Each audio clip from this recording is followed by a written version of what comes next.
Hello, and welcome to the Well Beyond Breast Cancer podcast. I'm Shira, a breast cancer previvor and your host. This show shines a much-needed light on what comes after diagnosis, the side effects, the recovery, and the real-life journey of feeling like yourself again. Each episode brings real stories and expert guidance from oncology and rehabilitation professionals so you can better understand and manage side effects and truly live well beyond breast cancer. Thanks for being here.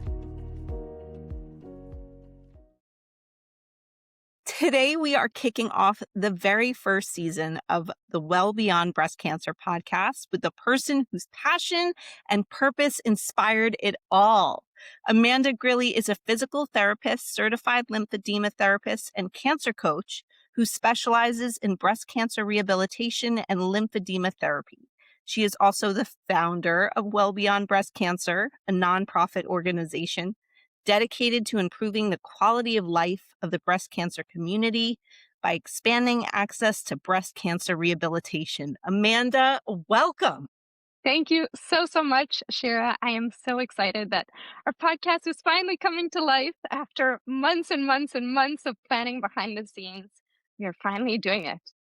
It's finally here. I remember you calling me and saying, I have an idea. And then you told me, and I was like, I'm not even thinking about it. Yes, let's do it. This sounds genius. I love it. So excited. Well, I'm super excited to kick off our first episode, which is giving people a better understanding of what Well Beyond Breast Cancer is, why we started this podcast, and just giving them more info. A little bit of everything. I think everybody wants to know, how did you get into breast cancer? So prior to becoming a physical therapist and lymphedema therapist and cancer coach, I actually used to work at a breast cancer clinic in Montreal, which is where I'm originally from. I was working as a surgical coordinator. So I was responsible for seeing everyone who's newly diagnosed and working alongside the oncologists and the breast surgeons to help schedule these individuals' treatment plan. And what I quickly realized from my time working there is that so many people experience a variety of different side effects, whether it's pain, limited mobility, limited strength, tightness, and no one was helping these individuals to address what it was that they were experiencing. I saw so many individuals really lose their sense of self, really lose their ability to care for themselves, their function, and that really didn't sit well with me. People should be able to be comfortable in their bodies, right? And so I had this crazy idea of going back to school to pursue another degree. And that's exactly what I did. I went back to school, pursued a degree in physical therapy with a specialization in breast cancer rehabilitation. I've been working in this field for over 10 years now, and it's been so incredibly rewarding. Awesome that you saw a problem and you're like, I'm going to work on it. I'm going to try and fix it. I'm going to find a way. You're really inspiring for that. I think another question that people might have is, what exactly is breast cancer rehabilitation? Yeah, so it's such a good question. So essentially, breast cancer rehabilitation is just a specialized field of physical and occupational therapy. A lot of people realize that there's orthopedics and physical therapy, there's neurology, there's pediatrics, there's pelvic floor. These are just different fields that physical and occupational therapists can specialize with. Breast cancer rehabilitation or oncology rehabilitation or cancer rehabilitation has many names, being one of them. And so what we do as specialized therapists is we help people minimize the side effects related to their cancer treatments so that they can feel better in their bodies, like I mentioned, or improve their quality of life, improve their function, improve their day-to-day. And we're really here to help people along the entire continuum of their cancer care, from diagnosis through to survivorship. And it's not only about the physical side effects. Yes, we're helping to address a lot of these physical things, but we're also helping people to improve their social, emotional, vocational well-being so that they really can get back to whatever it is that matters most to them, whether it's lifting a child or getting back to an exercise routine or going back to work or just feeling good within their bodies, or helping them to feel more like themselves. So it's really helping people along the entire continuum of their cancer. I think that's really important. And I think people think that this is the way life is supposed to be. This is Mhm. this is this is it. But you're saying no. E There can be more to be done. Exactly, and so many people don't recognize that, and that's a big reason why we decided to launch this podcast is to have these conversations that so many people aren't having when it comes to recovery, to spread more awareness about breast cancer rehabilitation because we know that there's such a lack of awareness amongst not only breast cancer survivors and previvors, but also the general public and even healthcare professionals themselves. So, really, just hoping this platform shines a better light on what recovery can actually look like. So, along those lines, can you explain the different side effects or long-term challenges breast cancer rehab can help with? So, like I mentioned, we can really help people along the continuum of their cancer care. And so sometimes we'll see people during chemotherapy. And for those individuals, we might be helping them to minimize some neuropathy, which we call chemo induced peripheral neuropathy, where they're experiencing tingling and numbness in their hands and or feet. We can help them rebuild their strength. And a lot of times we'll see people after surgery. So, whether that's a lumpectomy, mastectomy, with or without reconstruction, or maybe someone who's had an aesthetic flat closure, really helping people to address those side effects related to surgery. So that can be losing mobility of the upper body or the lower body. A lot of people experience a lot of tightness through the chest area. They have difficulty reaching overhead. They might have pain. They may be experiencing swelling as well, and or lymphedema, which is a chronic swelling condition that we know can happen after breast cancer treatments. But we can also help people regain their strength. So, helping them to go back to exercise by giving them a really great exercise program. We can also help them address many of the side effects of radiation. So, that can be, again, tightness in the area, all the way to a condition that we call radiation fibrosis syndrome, where the area becomes hard and fibrotic. So there's so many side effects that we can truly help people minimize or even overcome with breast cancer rehabilitation. It's a lot, and I don't think again, I don't think people know this when they go in for their surgeries or their appointments with the doctors. Listen, I'm not gonna X out all doctors. Some doctors do and take the time to dare and give these resources, but some don't. And for the patients that are going to the ones that don't, they do think that this is their new normal and they don't even know that this exists. So then I guess my next question is what does it actually look like in practice? You're saying you do all these things, but like are we like doing jumping jacks? Like what are we doing? Yeah, it's such a good question. And I think that's the biggest misconception about breast cancer rehabilitation is people just think it's exercises. People think it's exercises that they can Google and find themselves online, but it's so much more than these therapeutic exercises. It's hands on treatment to address whatever side effect or impairments or challenge you're experiencing. And so, what that looks like is during my first appointment, I'll take a look at the person, how they're moving. I'll take a look at their strength, but I'll also assess that area that has been affected. I'll look at how the scar moves, how the tissues move. I'll look at how their fascia, connective tissue moves. And then we're really working on addressing whatever it is that we determine is the cause of whatever side effect they're experiencing. And so, using my hands, I'll use a combination of what we call soft tissue release or myofascial release, scar massage. We may do some manual lymphatic drainage for anyone who's experiencing swelling in the area, and also combining other tools that we have. We can use therapeutic cupping to release a lot of fascial tension.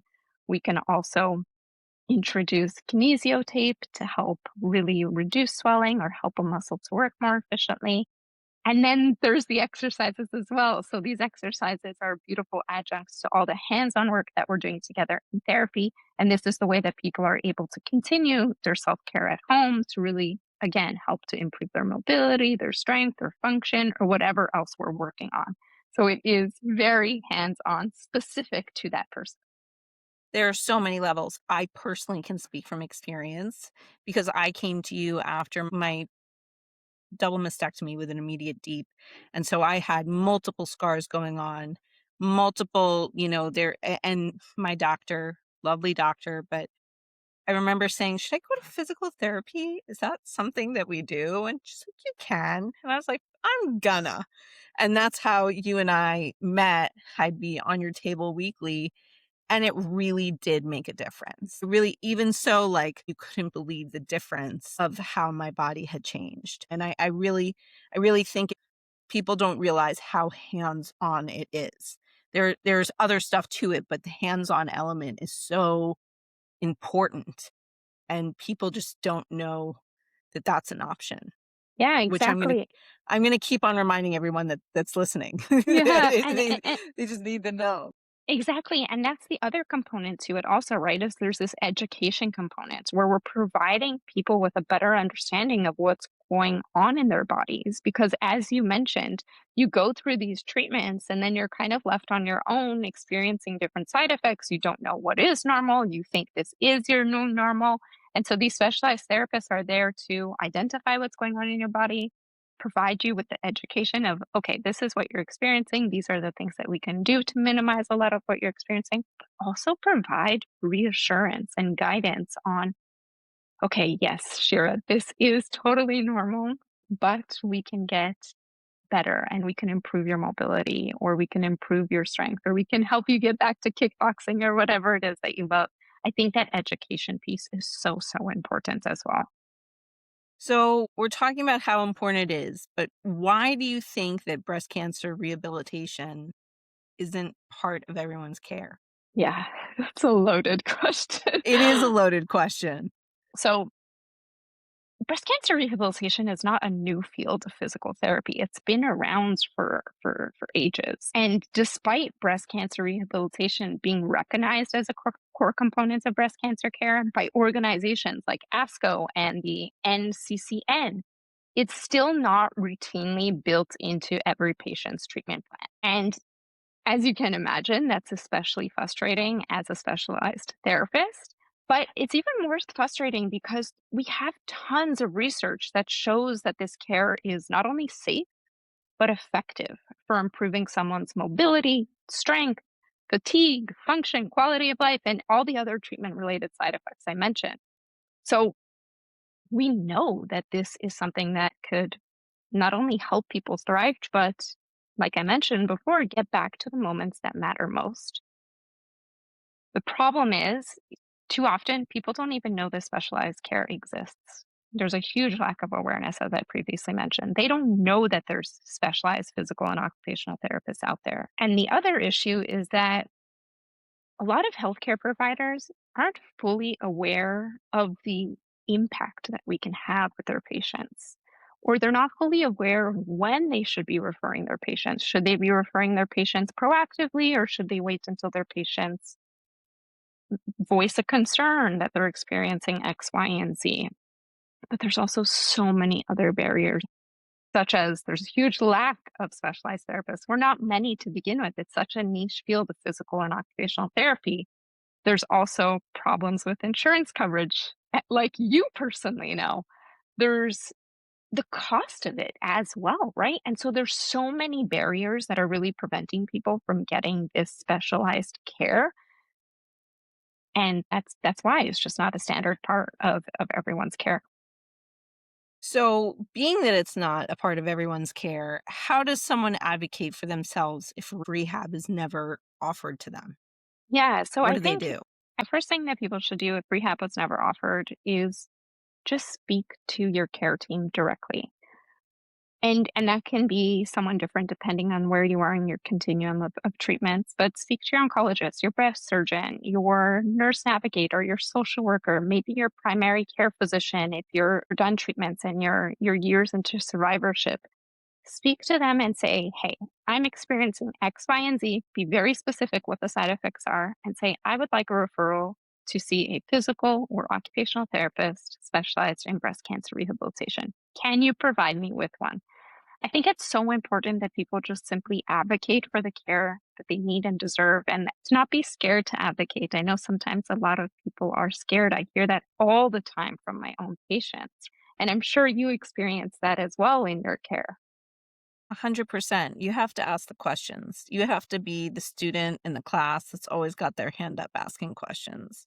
And some people might find you annoying, but it doesn't matter because you're caring about your body and you really want to make a difference. Right. And And and you're isn't not it the only one that has that question. No, exactly, and isn't it crazy when you asked your team, "Do you think I should do physical therapy?" Their answer was, "You can." You can. Well, if You you can. can, why wasn't it Sure, proactively definitely. That's shared with me? awesome. These are things that you should be doing after surgery, like top 5 things. I mean, I've been on my soapbox talking about this ever since I had my surgeries, how important it was. But there are some doctors out there that are just like, "You should go to pre-rehab." Which Totally. is awesome, which you get a baseline, which is something that I didn't even know about until I started interviewing people when we used to do interviews on Instagram, where I was like, wow, that's a concept that makes so much sense because you go in and you kind of get a baseline from where your body is before surgery. And then you go in after, and then you work towards getting it back to there and even better, which makes so much sense. Yeah, and I have to say that is I mean, breast cancer rehabilitation is the exception. So prehab is the exception of the exception or whatever you wanna call it. 100%. Really, no one Yeah, is referred to prehab. The other thing that I would mention for people if they haven't been referred is in most states in the US, physical therapists and sometimes occupational therapists, it's not always the same, are direct access providers. So what that means is you can actually reach out to these specialized therapists without a referral. You don't need a referral to connect with them, to call them for a free consultation call, and to possibly even see them for your first appointment. Sometimes insurance does require a referral from your physician, but that therapist is always there for you to make that direct connection with, and then the therapist can help guide you on what to do next. Okay, yes, we do need a referral from your physician for your insurance, and they can help you make those connections with your care team to get the paperwork that you need for insurance. So definitely don't hesitate to reach out to those specialized providers within your community because they are there to help. so then all these questions kind of fold into each other because then I'm out here, I'm asking questions, but when is it an ideal time to begin breast cancer rehabilitation? So you can begin at any point in time. So like you mentioned before, there's prehab. So this is where people can actually see a specialized therapist before they start any sort of treatments. And I know that after receiving any sort of diagnosis, there's a lot of appointments and there's a lot going on. And it's for some people it's just not a priority for them at that moment in time. And so you can also consult with a therapist during your chemotherapy, surgery, radiation, as I mentioned. But it's also never too late to see a specialized therapist. I personally see people who are 5, 10, 15 years post all their treatments who are in survivorship, but unfortunately still living with chronic side effects because no one told them that there were these specialized therapists available to help them in the first place. So all that to say at any point in The time is now. That is what it the is. time is now or whenever works best for you. Very fair. And so, with that being said, are there common myths or misunderstandings about recovery after breast cancer treatment that you wish people understood more? Yeah, I think exactly what we've been talking about. The fact that you don't need to continue to live with these chronic side effects. That's really the biggest misconception that I see. It's really unfortunate. People are experiencing whether it's pain, chest tightness, limited mobility, limited strength, axillary web syndrome to scar sensitivity, scar pain, and they think they assume or they haven't been given the proper education to realize that these side effects, while common, do not need to be their new normal. They do not need to continue to live with these side effects. There is specialized care out there that can really help them to minimize whatever it is that they're experiencing. So, again, if someone had a double mastectomy 20 years ago and is listening to this podcast right now and has tightness in their area, armpit area, they can go for help. Like Completely. there is help for them alongside with the extreme other side of it. I remember having my surgery, my second surgery. after I had been working with you for a few months and you said to me, I want to see you after your surgery. And I was thinking like I gotta wait like a month or Mm. no. I remember my husband coming with me and I had like, well, actually my boyfriend at the time, but now he's my husband. Like I had my drains still in and you were like, we're gonna work on this. So I think it's as soon and as late as it really you can go any time. There's no there's no time that is wrong. No, exactly. You can go anytime. And even for that person who's 15, 20 years post all their treatments, we can absolutely still help you minimize a lot of the side effects or challenges that you are experiencing. It may just take some time, but we can get you there for sure. And it's having the faith that you can get back there is also most Exactly. important. I think after everyone's listened so far over the past few minutes, multiple minutes, you're very passionate about this, Amanda. The passion is coming through our ears. And I guess, being that you founded Well Beyond Breast Cancer, what ultimately inspired you to create it?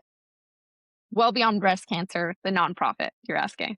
Yes, not the podcast, because the The podcast. podcast, we just wanted to share stories and create that space. But I want to know about Well Beyond Breast Cancer, the nonprofit. What inspired you to create it? So I founded Well Beyond Breast Cancer after witnessing this critical and heartbreaking gap in breast cancer care. One that has left so many people struggling alone with chronic pain, limited mobility, fatigue, and other treatment related side effects. Not because rehabilitative care doesn't exist, but because it wasn't accessible.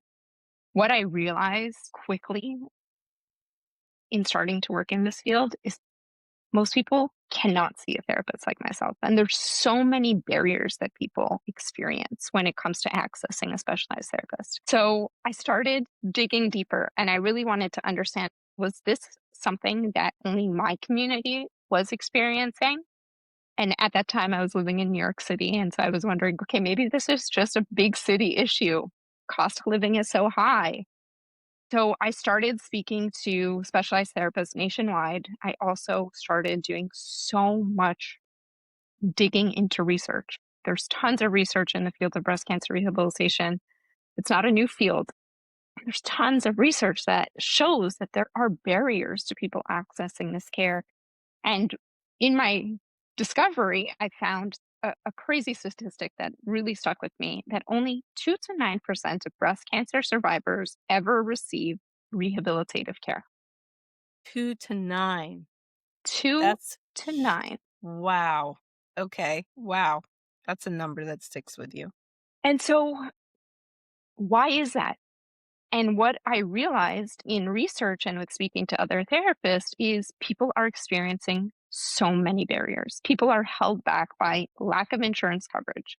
We know, unfortunately, insurance is getting worse and worse. Allied healthcare professionals like physical and occupational therapy are often not being covered anymore. So, insurance coverage is a huge barrier. The cost, the financial burden of it, right? For a lot of people, cancer comes with a certain financial toxicity. They're not able to work for a certain amount of time. They have a lot more out-of-pocket costs, and so that financial burden is definitely present. But there's also other barriers like we've mentioned already, like a lack of awareness. There's these poor referral pathways. People aren't being referred at the right time, or they just aren't being referred whatsoever. There's also a limited amount of us therapists. There's Mhm. geographical barriers. There may be someone within 2 hours of that person. Well, that's not feasible to drive 2 hours one way and 2 hours back to see that specialized therapist for an hour appointments, right? So there's so many barriers, but there's also systemic barriers linked to race, age, and background. So all of that meant that countless breast cancer survivors and previvors could not access the specialized care that they needed and deserved. And at the end of the day, I just simply couldn't live with that, and so I decided to create 12 Beyond Breast Cancer. That's awesome. I mean, that's again, seeing a problem in the world, our massive world that we live in that has multiple problems, but you were like, this is not one that's going to stick around. I'm going to do everything in my power to fix it. So, what does Well Beyond Breast Cancer actually do? If Yeah. I'm listening to this podcast, I've come across it. I've been listening to us lovely ladies chat, and now I want to know what does Well Beyond Breast Cancer actually do? Yeah. So our mission at Well Beyond Breast Cancer is to improve the quality of life of the breast cancer community by expanding access to breast cancer rehabilitation. So what does that mean? I always get Yeah, asked. When we launched this organization, and we are still a baby organization, we only launched at the end of 2023, which is absolutely wild to me. tiny And but so mighty. Tiny but Tiny but mighty. I mighty. love it. When we launched this organization, we launched with our bread and butter program, which is our financial assistance program. What this program does is really help to remove the financial barriers that we were talking about so that people are able to access this care without worrying about cost. We partner with specialized physical and occupational therapists nationwide to provide individuals who are either uninsured or underinsured or even just experiencing financial hardship with free appointments of breast cancer rehabilitation. We are covering the cost of their appointments of breast cancer rehabilitation with these therapists with whom we partner with. That is really our main program, eliminating that financial barrier that happens for so many people. But like I mentioned, there's so many other barriers. Finances aren't just one of them. So we decided last year to start doing educational webinars to really bridge that awareness gap and bring people evidence based information in the comfort of their home. We do a deep dive on a specific breast cancer related side effect. So we'll do a webinar just on chest tightness. We had the one last night just on breast lymphedema. So very specific. And we'll partner with different occupational and physical therapists specialized in breast cancer rehabilitation to help people better understand these side effects. So we explain what the side effect is, we explain how it can be treated, we help people with tips and tricks, and we provide them with real resources on what they can do next. And then we this year decided, okay, we need to We need continue. more. We need more because we need to continue to spread awareness about breast cancer rehabilitation. And one of the best ways of doing that is sharing lived experiences from breast cancer survivors and previvors. These are people who have specifically been through it and have experienced barriers themselves. So we launched our patient advocacy program just a month ago, where we have four incredible breast cancer survivors coming together to share their stories to help other people feel seen, heard, but also help other people better advocate for themselves. And then finally, our wonderful podcast with this first season launching. Who knows what's going to happen next year? Amanda, I feel like you're going to be like, let's run the world. And we're all going to be like, sure, let's do it. And no, we're continuously growing. I think that really the sky's the limit for us. And I think that there's so much that we can continue to do. There's the bread and butter, but then there's just like the whole rest of the meal and all the ingredients that can really make this organization a success and help people out there. So I Exactly. think that that's super important. So Exactly. I'd like to ask you, what changes would you love to see in the future of breast cancer care? Oh my gosh. Because that's kind of hoping that everything that we're doing kind of ripples out, right? Like in the best of all possible worlds. That's what my parents always used to say to me. What would you like to see? I mean, again, with your loaded questions. um, I pack them in. I love it. I'd love to see breast cancer care become more whole person, more proactive, more equitable. And so that means that breast cancer rehabilitation, mental health support, nutrition support, survivorship planning, and financial guidance are all built into someone's treatment plan from the very beginning.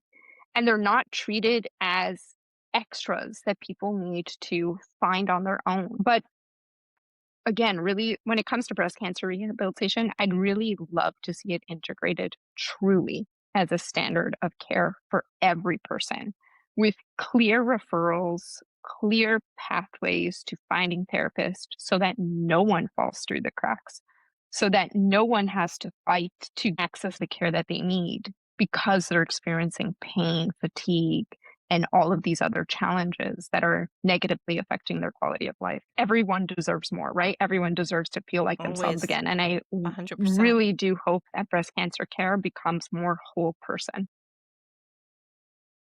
I can only agree with you. I hope that what we do becomes like the top 3 things that happens after surgery or when someone is going through this, that they need to know that this is an option and it's Y- not an afterthought. It's not an afterthought. And you know, I hear this quite a lot, and I've even heard it from you.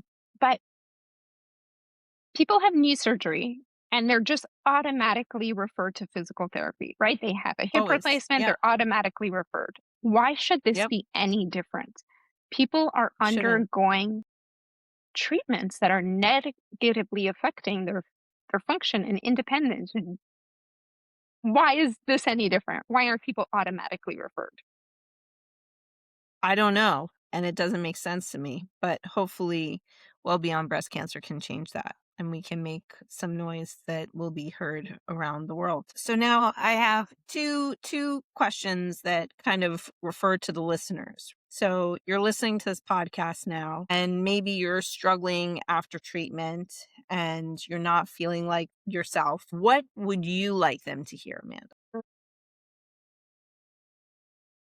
I want them to know that there is a way back to feeling like themselves again. Yes, it takes time, but there is this specialized care and guidance out there to help you get there. You deserve this care and guidance and to not be afraid to advocate for yourself because your quality of life matters. I think just knowing that you are worth it and the time that will go into making that difference it will be worth it. You are worth it and it will be worth it.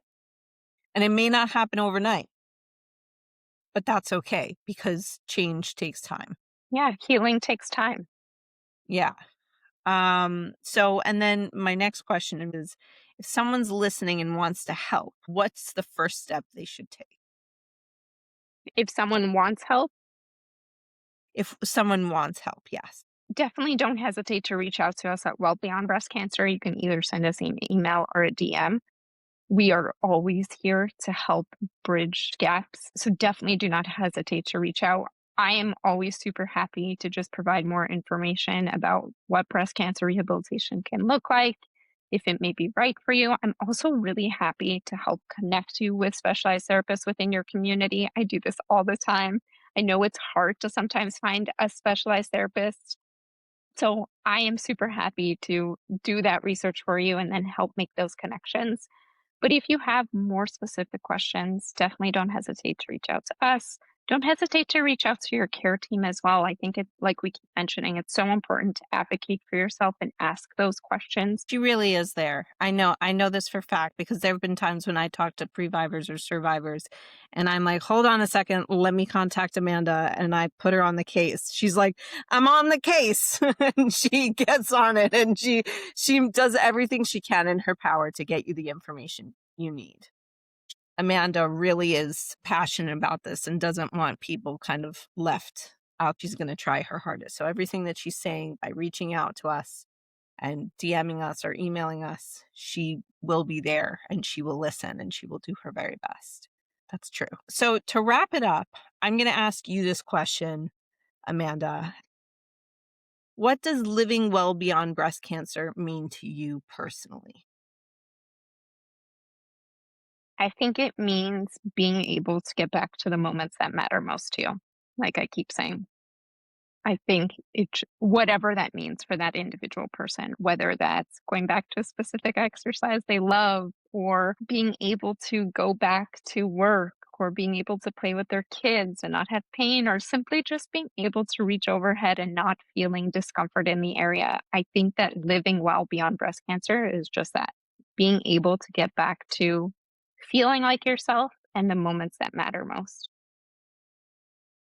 That was beautifully said. And I think it's really true. I hope that everyone knows now that You don't have to stay the way that you are if you're in pain. And if you are getting assistance and you are in rehabilitation, that's amazing for you.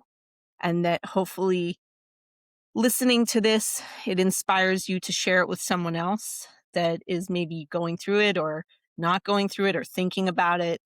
So, Amanda, thank you so much for your time today and answering all these questions. And hopefully, as our first episode, people are like, I'm into this and I'm coming back.